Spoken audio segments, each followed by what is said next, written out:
Paham nggak? Paham nggak? Nah, jadi bukan karena mengalir atau tidak mengalirnya. Ini loh apa sih binatang ini? Tikus.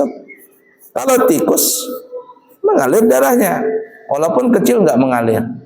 Lain lalat, dari dia lahir sampai jadi nenek-nenek, kakek-kakek, ya begitu-gitu aja dia. Paham nggak? Laron, dari dia lahir sampai dia jadi nenek, kakek-kakek, tetap begitu-gitu aja dia. Paham nggak kira-kira? Nah, cicak mengalir atau tidak darahnya? Tidak mengalir. Jadi kalau cicak mati jatuh ke dalam air, ambil cicaknya, buang cicaknya. Kalau airnya tidak berubah, maka tetap suci. Toke, tahu toke nggak? Nah, besar nggak toke? Toke, toke, ya, gede toke itu segini nih. Anaknya kecil, baru netas toke tadi kecil anaknya mati. Mengalir nggak darahnya? Nggak mengalir, kecil.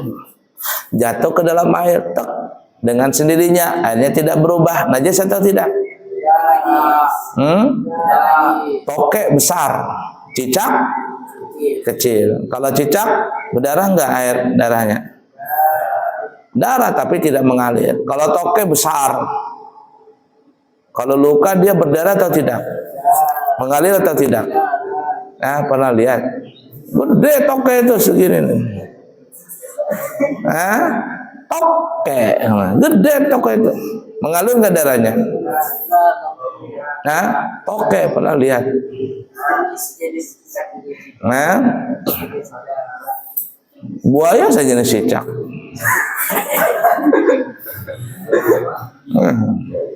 Kadal sejenis cicak. Biawak sejenis cicak.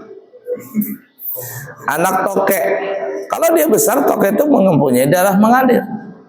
Anaknya kecil, masih bayi, dipastikan nggak ada darah mengalir. Jatuh ke dalam air dengan sendirinya, airnya tidak berubah. Apa hukum air tadi?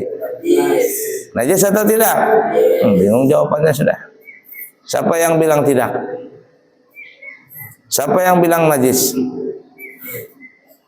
Yang nggak angkat tangan tuh pelangga pelongo dia. Abdul Hakim, najis atau tidak? Bingung dia. Pulang bukan karena sakit, takut karena ikut ujian. Ya, sudah 17 baru datang dia. Kenapa pulang? Enggak sakit, karena apa? Takut nggak mau ikut lomba. Padahal kemarin apa ya? Menang atau tidak menang dapat? Dapat hadiah. Apa kira-kira? Najis atau tidak tadi? Nah, kenapa najis?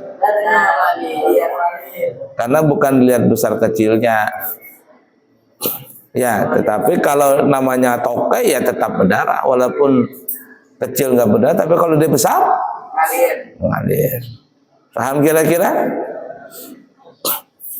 Marmut apa itu namanya? Nah, semacam hamster, semacam tikus, semacam kelinci. Kalau dia kecil banget, kira-kira punya darah mengalir nggak? Enggak. Marmut tadi jatuh dengan sendirinya ke dalam air, tidak berubah. Najis atau tidak? Kenapa najis? Karena kalau dia besar jadi marmut. Jangankan besar kecil aja sudah jadi marmut. Artinya ya marmut tuh, kalau marmut ya mengalir darahnya, walaupun dia masa kecil belum mengalir darahnya. Jadi itu 3 syarat tadi ini. Binatang yang tidak mempunyai darah mengalir. Yang kedua apa tadi itu? Jatuh dengan sendirinya. Yang ketiga tidak berubah. Nah, cuman ini masalah, perhatikan ya. Ini masalah cuman di masalah air atau benda cair. Tapi kalau di pakaian, benda dan tempat, ini tidak bisa dimaafkan. Ada orang sholat sambil bawa lalat mati, di kantong bajunya ada lalat mati. Allahu Akbar. Sah nggak salatnya? Sah atau tidak? Tidak sah. Kenapa? Karena dia bawa bangkai. Oh, tapi kan tidak mengalir. Iya, walaupun tidak mengalir. Yang tidak mengalir itu cuma dimaafkan di air, tapi di badan, pakaian, tempat tidak bisa dimaafkan. Makanya perbedaan di sini nih, kamu lihat ini. Kalau najis yang tidak dilihat oleh mata itu boleh terpakai di air, di benda cair, di badan, pakaian, tempat. Kalau kita tidak melihat najisnya, suci. Tapi kalau kita lihat najisnya, mau di air, di badan, pakaian, tempat, atau benda cair, ya najis hukumnya. Tapi kalau binatang yang tidak mengalir darahnya, cuman hanya dimaafkan di dalam masalah air atau benda cair. Dengan syarat, satu, binatang yang tidak mempunyai darah mengalir, dua, jatuh dengan sendirinya, tiga, tidak berubah. Tapi ini tidak bisa dimaafkan di masalah badan, pakaian, tempat. Jadi kalau di badan ada orang sholat bawa tokek mati, tokek besar ya, cicak mati, jangankan cicak, buntutnya aja, buntut cicak dia bawa. Tahu buntut cicak nggak? Cicak itu kan kalau dipukul, buntutnya putus. Putus. Ada orang salat bawa buntut cicak, salatnya sah atau tidak? Tidak sah. Ada orang salat bawa lalat mati di kantongnya, sah atau tidak? Tidak. Kenapa? Karena ini tadi bangkai. Walaupun tidak mempunyai darah mengalir, maka tetap saja tidak bisa. Tidak bisa dimaafkan di badan, pakaian, dan tempat. Dia hanya dimaafkan di dalam masalah air atau benda cair. Fahim tum? La ilaha illallah.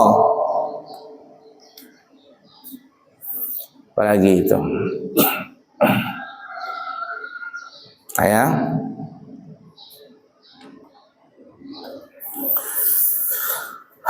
Kamu makan nih atau minum, tiba-tiba ada lalat masuk ke dalam air. Mau hidup atau mati? Kalau dia mati, masuk dengan sendirinya, itu asal nggak berubah, buang. Cuman kita merasa jijik aja kalau sudah mati. Tapi kalau kamu makan, yang disebutkan dalam hadis, kata Nabi, kalau makan atau minum, tiba-tiba ada lalat masuk, tapi masih hidup nih. Masih hidup. Terkapung-kapung dia di dalam kolak singkong, cek. Ada lalatnya nggak kemarin kamu makan singkong? Nah, umpama pas makan kolak singkong, lalat masuk, terbang, nggak bisa berenang dia. Kata Nabi, tenggelamkan lalat tadi, tenggelamkan dulu, baru angkat buang. Kenapa ya? Karena di salah satu sayapnya lalat itu ada racun dan ada anti racun. Tapi nggak tahu, Nabi tidak menerangkan secara gamblang yang mana sayapnya lalat itu racun dan yang sebelah mana yang anti racun. Cuman ada Abu yang pernah baca itu, setelah diteliti, lalat itu yang racun sayapnya itu di sebelah kiri, yang sebelah kanan anti racunnya. Nah, kata Nabi, tenggelamkan. Kenapa? Karena tidak tahu sayap yang mana yang masuk ke dalam air tadi. Apakah yang racun atau anti racun. Jadi kalau seandainya ditenggelamkan semuanya racun ketemu anti racun, maka jadi netral lagi, normal lagi. Paham nggak?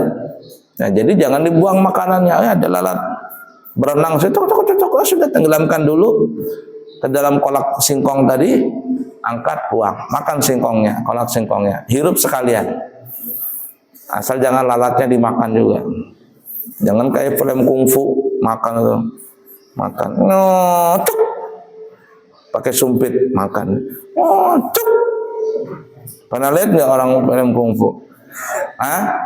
Kungfu zaman dulu, gurunya Jackie Chan, jurus mabok, naki makan, lalat terbang, cuk, pakai sumpit dimakan, lalat dimakan, ya.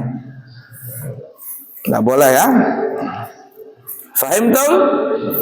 Baik, selesai bab yang masalah najis yang dimaafkan. Lanjut.